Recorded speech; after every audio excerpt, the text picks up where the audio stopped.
Okay, well, anyways, we all know that the Protozea made its debut not that long ago. I think it was earlier this month.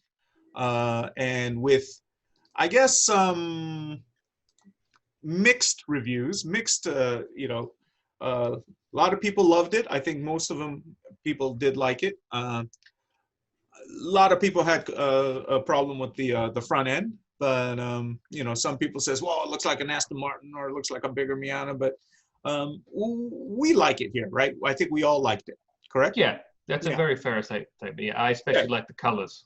The colors. Well, we have another color. We painted it another color just to see how it looks because this yellow is so kind of iconic for them. I mean, it's this Maybe fluorescent maybe yellow. it'd look good in a red, Sam. Do you think Yeah, it might let's look see good how in I a look in red? red. But yeah, Oh, magic! Look at that. so yeah, so Whoa. that's yeah, so that's what we did with how it looks in red. I wanted to see how it would look in the blue too, but this is how it would look in red. But what we found out from our otakus, which is how should I say, very, very late breaking, is some pricing information on this. Now, I think a Okay. lot of people, yeah, not just pricing, but maybe the engines and that kind of the lineup. So hold on, let me exit full screen here so I could look at my notes. So the notes I have is, well, first of all, Mr. Tamura, uh, the chief product specialist of the Z, who's also, as you guys know, is the chief product specialist of the GTR. GTR. Yep. Yes, he says, hey, this is he wants this to be priced where anyone who anyone could buy it if they work hard. I mean, even if you're not, old millionaire or Sam uh, Matani. accountant. But I'll just keep going, not skip that. But so so he wants it to be attainable. Pretty much, that's what it is, and I think that's important because the Z has always kind of been an attainable kind of sports car. Yep. And he also said it will come out pretty much in this form. So as many complaints we've had about how the car looks, this is pretty much it. So it's kind of nice to see some of the tuners and stuff, what they've done with it. So getting to the car, it seems like they are looking, this car is not going to be this car is going to be, it's going to have a lot of advanced stuff to it, including a new engine. But there's a couple of things that kind of is a saving grace for this, and what's keeping the price down. Number one, it's basically going to be built on the same platform as the current 370Z. So it's not an all new platform, all new chassis. So I'm sure the suspension is going to, have some components from the current car. So there, you're saving some money cost there, and I think that's a good thing because the 370Z chassis it's a fine chassis. It's stiff. It's you wish it was a little more lightweight, but I mean, it is what it is. Also, the engine. Now, like cars like the Supra, which is pretty much, we know it's the BMW Z4 underneath, but it's a different engine. It's a different, chassis. It's a new one. They're all new. So, the price is what it is. I think it's like it starts at $50,000. The 350 something horsepower. But the Z, the new engine, which by all accounts, it looks like it's going to be the twin turbocharged 3-liter V6. That's what our spies are telling us, and so is Best Car. And that engine is already in the Nissan Skyline models in Japan. So pretty much that engine is going straight into this one, the new car. Now, we're hearing all kinds of different reports on the horsepower of this. So we still hear Best Car is saying that it'll come out in a base form with 304 horsepower, 305 horsepower, which is pretty much, what it is in the Skylines. And then they said, and I think another thing is, Toyota Supra, you guys, they have a 4-cylinder model coming out. You guys know that, right? Yep. So yeah, so I think that's going to be about 250. So I guess that's where the Z is saying, hey, okay, we're going to have a base model at the same time, unlike the Supra, which came out with the big turbocharged, inline 6 model. They're going to have a 4-cylinder model. Now Z says, okay, we're going to start with a 304 horsepower version of this, and we'll have one that will take it to the Supra, the big one, you know, the 300 horsepower one, with what does it say on my thing? Do you have my whatchamacallit there, James? The chart. I'll see what I can do. Oh, if you don't, I have it, but yeah. No, I'm just pulling it up now. Oh, okay, so I made this chart. I actually took the trouble to make this chart, guys. I'm putting effort into this. I So know. there, yeah. Although that font is a bit left to be desired, let's be honest here. I'm sorry, I made it in kind of a hurry. So if you guys look at this, you can see the Super 6-cylinder. I didn't put the Super 4-cylinder in here, but the Super 6-cylinder, you can see the price. Is it too small? Can you guys see it? No, we can see it. Oh, okay. Yep. So you can see where the price is. The price is right now about $50,000, right, for the Supra. So the base one's going to be about 45, according to our sources and car. And the Z Plus, and could this be the Nismo? That's what we're thinking. Okay. Could be a $60,000 car. All okay, right. Which is still, and you can see the horsepower. It's over 400. Yeah. Which would be awesome. More than the Supra. Yeah, and you can see the specs. They really line up with Supra. Yeah. The weight, I think it might be a little heavier than. The length is exactly the same. It's almost exactly the same. I mean, look at the other ones. Look at the height. I mean, the wheelbase is pretty much the only thing that's different. So they're gonna be like natural born rivals, I think. Now, do we know that the base Z is gonna come with this 300 horsepower? Do we know for sure that the twin turbo, they're gonna have an upgrade at 405? We don't. This is what our sources are telling us, late breaking. Now at this price, and then James, go ahead and you could show us some of the renderings, Nismo renderings, how that car would look as a Nismo if there is a Nismo. So that's pretty much the Z with Nismo trimming. Looks good. I like the Nismo colors. I think some renderings had they did a little more with the grill and stuff. I think I have a nice rear one in there too. Yeah. So. And I love the rear. If the Nismo, if it looks like this from the rear, I think the rear is really, really cool looking. Looks good. Yeah, I like it. Yeah. So I like those 4 exhausts at the bottom, Matt. Yeah. So we still don't know what the name's going to be. Is it going to be 400Z? And if it is 400Z, what it does is it kind of steps away from the traditional naming it after the displacement, right? Because it was never named after the horsepower. It was always named after the displacement. From the very get-go, the 2.4 liter is a 240, 2.6 liter was a 260, 2.8 liter was a 280. The latest one, 370Z is a 3.7 liter, and it's not a 4-liter engine going in here. So whether it's going to be the 400Z, we don't know. Whether it's going to be, and it's a 300 again, right? It's a 3-liter again. So are they going to call it the 300Z again? Will they bring it? So we're still not sure about what they're going to do with the name. I think it's just going to be Z.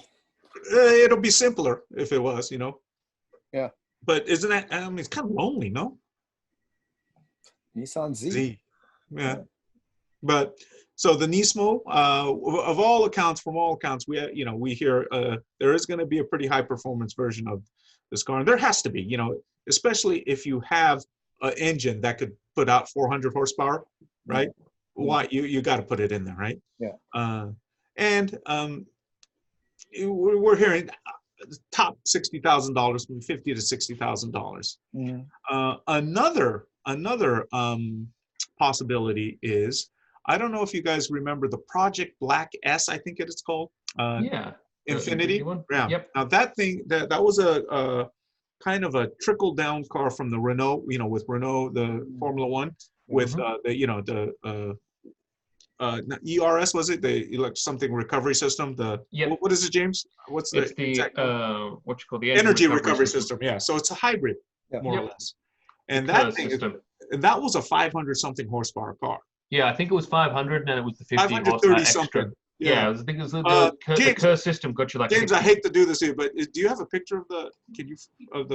Black S? It's a pretty good looking car, but it's an Infinity, and this was only kind of like a concept. So you wonder if this engine power plant could make it into the works and have a Super Z with 530 horsepower and a hybrid engine. that would be interesting. Yeah. Because, you know, it'll fit in there because pretty much it's the same chassis, right? The Infinities, the Qs there it is, Project Black X. Hmm. And 530, it doesn't say here, but it's about 530 something horsepower, right? So yeah. So anyways, that's another possibility that our otaku spies are saying. They're not saying if it's, you know, if they could prove it, if they have evidence of any of this, no, but they said it makes sense if Nissan wanted to go down this road, because at some point all these sports cars are going to be hybrids or electric at some point. This might be a good way of, and I don't know about you guys, I think a 530 horsepower Z from the factory would be pretty dang cool. So as long as the interior looked like this, yes, I'd be all over it. Oh yeah, that interior is, well, this is the Infinity interior, you know, the Q interior, so we don't know if it'll look that but still cool, I mean, the Nismo is known for its Recaro seat, Sam. I wouldn't be surprised if it had something very nice in there, you know what I mean? It would be, yeah. Yeah. So anyways, look for the Z to come out very competitively, go after Supra. We hear a base version's coming out about 45 grand with 300 horsepower. And top of the line, we don't know if it's going to come out at the same time or come out later, but a high performance one at over 400 horsepower. We don't know if it's going to be called we don't know if it's going to be the Nismo, but there is going to be a Z that's going to be very, very powerful. And maybe down the line, we might see one with a hybrid power plant, much like the one from the Project Black X. So what's the timeline on the Z? It's soon. It's like next year. It's next year. 2021. Fall or maybe late 2021 as a 22 model, or even as a 21 model. So it's they're not messing around. Yeah, and you know, then they're already saying, I mean, Tamura-san said, hey, this is how it's going to look. This is, you know, it's not your little prototype where things are going to change a lot. It's going to look like this. So we are getting a very clear picture of what the Z is, and Nissan is not messing around this time. They are just saying, this is it. And we haven't heard too many of the, you know, like engine specs and all that stuff, but it's kind of obvious, you know, so out there, you know, to kind of piece it together. And our otakus are really good at piecing stuff together. So anyways, what do you guys think? Are you guys excited about this thing? What do you guys think about it compared to the Supra? And you could put up the chart again too, James, if you guys want to take a look and just kind of see. Well, I'm all for this one. I mean, I just love the fact that they're already talking about the Plus, you know, or a Nissan or Nismo version. They're not talking about it. We're talking about it. We're talking about it. Otakus are talking about it. The rumors are, you know, kind of out there already. Yeah, I'm sure they're. I mean, that's the last thing they want to talk about. Because dude, we're not going to talk about a Nismo version before the regular one comes out. Come on. Yeah. Look, I mean, anything that's a car that looks good like that's generated as much like word of mouth around the mark, since Nissan has not really been in that field for quite some time. I think is a great thing. Hopefully, this might be a car that could help, like maybe even save the brand, so to speak, since we've been knowing there've been lots of things happening with Nissan that have really been taking the focus away from the cars, and they really haven't been in this realm for some time. So I think it's great, honestly. Well, really what do you guys think about the price points? Makes sense to me. I mean, the 45 that we're talking about for the standard Z cars, what I'm going to call it, the 300Z, say for example. I think that's a fair price point to come at. It's a little bit more expensive than what the regular one's coming in at now, but cars are getting more expensive as everyone knew to come through with more technology and everything else. So, and then 60,000 seems to make, I mean, I think the 60 might be a bit much for a Nismo. The Nismo seems to be like maybe horsepower, James. No, I'm just saying the current price point, Sam. So comparing it to current price point is maybe like, say, 7 grand difference. This is doubling that to 15. I think it might be close to 10 difference, say, in a price point. So if it's coming in at 45, I think it might start at, say, 55. Maybe it gets up to 60 there in the end with a few other add-ons, but I think it might be a little bit closer on the. That's all my say. Not saying like difference on that, but just the price points where I think it might be a Dutch. Well, when you think about what like a Porsche Cayman would come in at or something, and you look at the Z and it might have the same performance, I think it'd be a pretty good. I think I like that. I don't mind the 60,000. You know, I mean, especially James, when you told me like last time when you drove that Miata or MX-5 Miata. I mean, all, you know, loaded up and everything was almost 40 grand, right? Yeah, right. 40 grand. You know, spend 5,000 more and get a Z. It's more car, you know. Yeah. But some people don't want more car, Sam. That's a love of the Miata. But I'm not saying. I think they're both. I think that this 300Z, as I'm going to call it, I think is a good looking car. It might not be called that, but yeah, we'll call it 300Z or Z or whatever. That's what the James is calling it. You guys can call it whatever you want. But this car, I think this product, the Proto Z, looks very nice, and I just hope it comes to market soon. Oh, but you guys do like the styling still? Has it grown on you, or has your opinion of the styling changed since you first saw it a few weeks ago? Not for me. Really. I don't mind. I don't mind the big gap at the front, the mouth, so to speak. I don't mind that at all. Yeah, the grill is a little bit of for me still, but I like the shape of it. You know, the profile looks really cool. The back looks really cool. It's just the grill for me that kind of bothered me at the beginning, and I'm not a great fan of it. But overall, as a package, I'm all for it. I like my anonymous Nissan guy said, "Hey, the tuners or aftermarket guys will take care of that." Yeah, they'll come up. Get a different grill. It's like a front end. Or a front bumper. Someone's gonna. Someone will take care of that. It's something. Yeah. I mean, we already seen renderings with that, right? Where they're changing grills and they look great. So.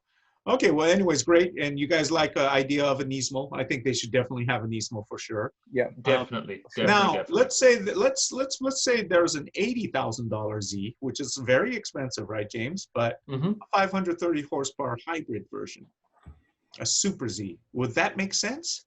The only problem is, though, they can't link it back to Formula One anymore. No, they can't, but they have this wonderful hybrid engine now, No, I'm just saying, but it's like it sort of loses that thing. Unless it's racing, I think it doesn't make sense to me, is where I come from my perspective, where it comes from. I like the idea of having more high performance and technology-driven sports cars, but not being able to link it to something, I think is the big miss of where it comes through, for me personally. Well, when you think we're looking at more hybrid sports cars. I mean, remember last week we talked about, like that, the NSX and some of these hybrid sports cars, high performance sports cars. You think there's room for a hybrid Z though in the future? Yeah. I think that the more Japanese cars are competing against each other, for example, in regards to be it in Super GT and they can get different marks, you get to see them on the field. I still think the analogy is where if you see it in the racetrack on the Sunday and you can buy it at a showroom on the Monday, that's a way to go. That's the idea for me. Oh, you mean race on Sunday, sell on Monday? Yeah. And the more you have the options to look at, to buy, then that's the way to go. That's what I say. Taro, you agree with James that there should be a racing or a racing connection to like maybe coming up with a high performance hybrid, or does it need it? I don't think necessarily they would need it. Well, James is European, right? Or, yeah, well, James, European. Exactly. He's British, and these guys love their racing. What I was thinking right now. The Americans. I don't think so. I don't know if they care as much. We're not as sophisticated as you lot. Well, I will say, funnily enough, I was on a conference call maybe 2 weeks ago with one OEM, and they did not mention that their car was doing incredibly well in FIA series, and I was like, this is one of the greatest FIA series to watch on TV. They probably don't even know about it all. And that's what I was like, how can you not talk about this? You have a car in the series that you sell here. You should be talking about this. And I was like, they don't know. Guys, they don't care. Well, there you go, James. So the answer is yes, there is room for a hybrid. It doesn't need to be linked to racing in the US. There you go. That's the answer. Okay. So you guys are good. You guys love the Z. You guys are looking for the I'm all for it. Me too. Okay.